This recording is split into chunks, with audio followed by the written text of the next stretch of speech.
morning, afternoon, and evening, ladies and gentlemen. Welcome back. It's early right now. It's like 7 a.m. It's actually my birthday today. 24 years old. Wow. Yeah, it's nice. I wanted to wait a couple days to post this, and then they signed Thomas Milic to an ELC, so I kind of pushed it back like an extra day. I just wanted to look at like the state of the Winnipeg Jets. The Jets did their end of season interviews, and honestly, they were really enlightening. So first off, let's kind of just like look over what the offseason is going to look like for the Winnipeg Jets. So they have a couple UFAs to re-sign. Also, if this is your first time tuning in, please subscribe and leave a like on the video. We really do appreciate it. We're going to kind of have updates, I don't want to say bi-weekly, because I feel like even then that might be like too often of updates, because given the state that there's going to be no hockey for the Winnipeg Jets for 5 months, 4 months, oh boy. There's no real need to update regularly. If there's rumors and such, I will cover it to a degree. I won't just cover every nook and cranny of a rumor. I'll wait for the story to at least develop first. But let's look over this. So the Jets UFAs to re-sign that are actively on the Winnipeg Jets. The UFAs include Tyler Toffoli, Sean Monahan, Brendon Dillon, Laurent Brossoit, Dylan Demelo, and Colin Miller. Not all of those people are going to get contracts offered to them by the Winnipeg Jets, and I don't want them all to get contracts offered to them by the Winnipeg Jets. So let's kind of just break this down quickly. Before we get to that, though, let's just talk first about how the interviews went. And the big quote, obviously, that was going around was Connor Hellebuyck saying, "I honestly believe this was my best hockey. This was my best hockey. That I was playing my best game, so to speak." And I believe that to an extent. I believe that Connor Hellebuyck believes that he was playing his best hockey. And to an extent, I think he does. I think in the grand scheme of like an 82-game season, I think he was playing his best hockey. I honestly do. I think it was his most refined hockey, his most technical hockey. He had kind of just broken the game down for a long stretch of it to 3 goals or less, sometimes 2 goals or less. Statistically, it was he tightened up. Now, that being said, in the grand scheme of things as well, too, he talked about how a lot of pucks he wasn't seeing. It made him reevaluate a lot of things, and also a key phrase that he said was, "I can't do this alone." And what this tells me is he is actively aware of the defensive deficiencies that his team has. And I will always say this, a team that has good systems can go far in the playoffs, but you need pure talent to carry you some days. And I legitimately do not think the Winnipeg Jets have enough pure talent on the blue line, to especially after the Brendon Dillon injury, to actively get them through a long playoff run. And it ultimately really hurt them this year because, again, you're giving up 5 goals a game. That's so unsustainable. It didn't even make it past the first round. Hellebuyck also said how he really struggled seeing pucks. And yeah, no, that was very clear. I'd argue you lost game 2 single-handedly on Connor Hellebuyck not being able to see the puck. Deflections aplenty. There was deflections aplenty in game 5 as well. Game 4 was a bloodbath for that. Hell, even game 1. I think, honestly, game 3 is the only one that wasn't just super deflection heavy. That's mostly just because they're scoring goals every other which way. So it was like, damn. I really liked Connor Hellebuyck's interview, though. I thought it was very reflective, as is most of the time when he speaks. Adam Lowry and Josh Morrissey, in their exit interviews, seemed very open, especially, actually, Morrissey's was very emotional about just how disappointed he was, especially at the end. He was I'm referring more to the end of the year one before the kind of empty, the locker day. Demelo had a good interview where he talked about, first off, that he's having a second kid. And it was very adorable how he mentioned it. In true Dylan Demelo fashion, he's switching from zone D to man. That's nice. And he went on to say that he would really like to re-sign long term. And that he would like it to be long term, and the money will figure out itself. Now, the reality of this, Brendon Dillon also said he'd like to re-sign, and he kind of came off a little bit annoyed that it hadn't been solved already. And also, Toffoli said I think he wants to compete right now. I'm not really high on re-signing Tyler Toffoli. I think he wasn't the perfect fit for the system. I think in the playoffs he wasn't that evident. I think he was 2 goals, maybe 1 assist, but I think it was just 2 goals. He was okay. I think there's better ways to just upgrade from within from Tyler Toffoli. No, and that's not to say he won't have a bounce back year next year. I just don't think that that's a risk the Winnipeg Jets can take with the paycheck that he will desire. I think the most realistic possibility is you are only going to probably be able to sign one person out of Brendon Dillon, Dylan Demelo, and Sean Monahan.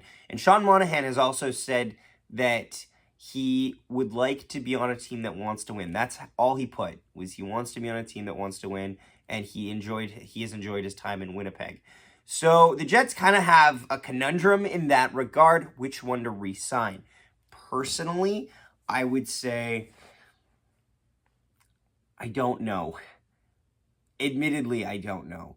Because here's the thing. I'm fine with bringing back Dylan Demelo, but realistically, guys, I don't think it can be as Morrissey's partner. And I love Josh, but Josh you need 2 top pair defensemen.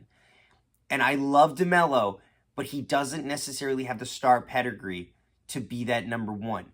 But if he's number 2, that means I have more faith in number 2.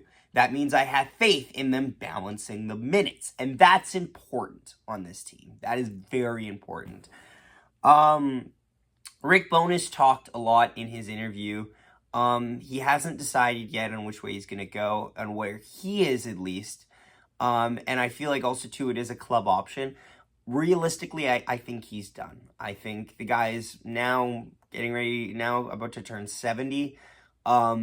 With the health scares that he had this year with his family, I think he's just going to call it. I think, and that's okay. I'd argue that we were outcoached in this playoffs quite significantly, and I will always respect everything Rick Bowness did, especially in trying to change the culture in Winnipeg. He was one of the key guys in wanting that change in leadership, in that change to more accountability, and I respect that a lot.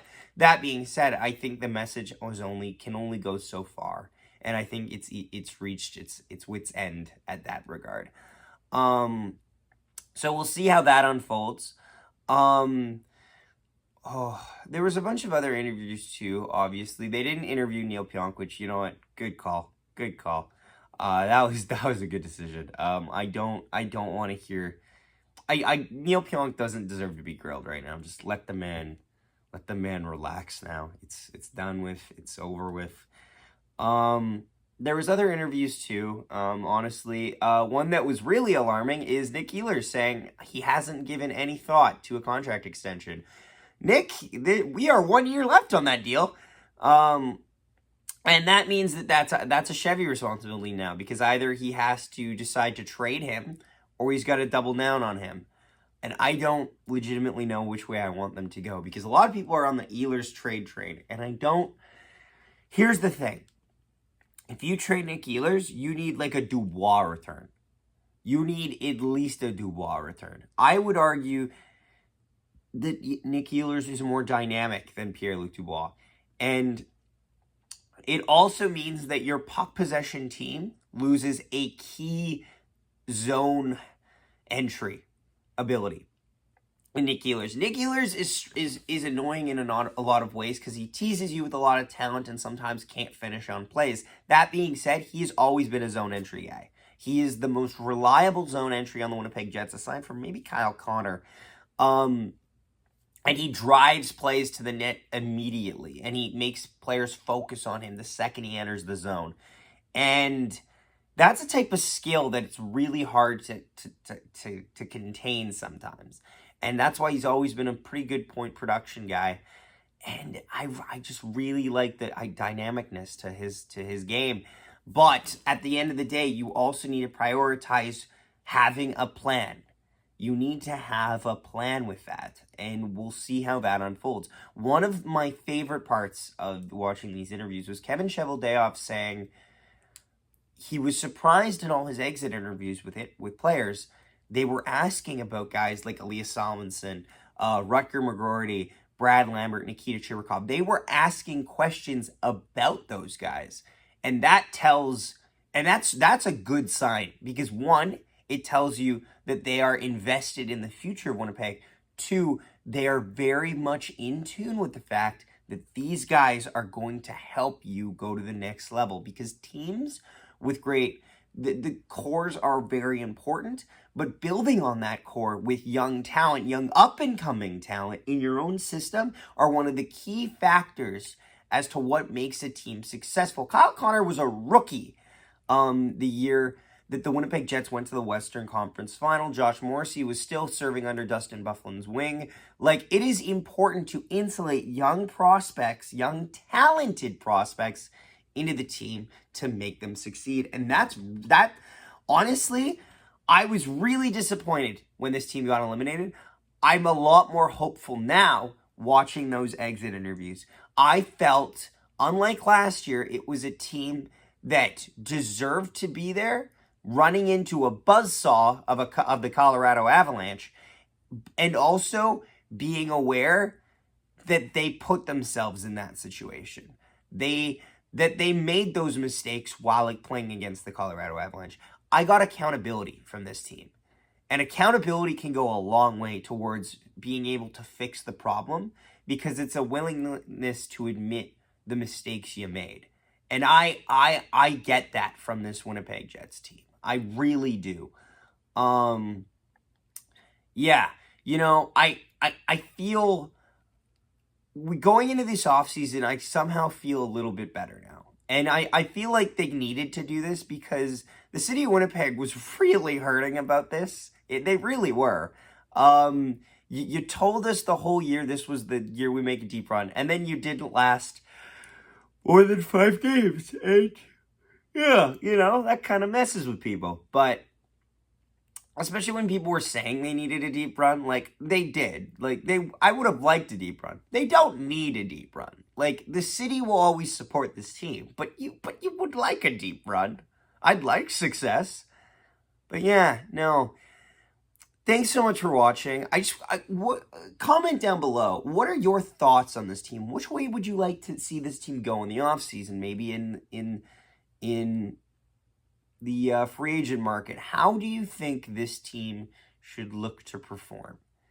Thanks so much for watching, and we will see you next time.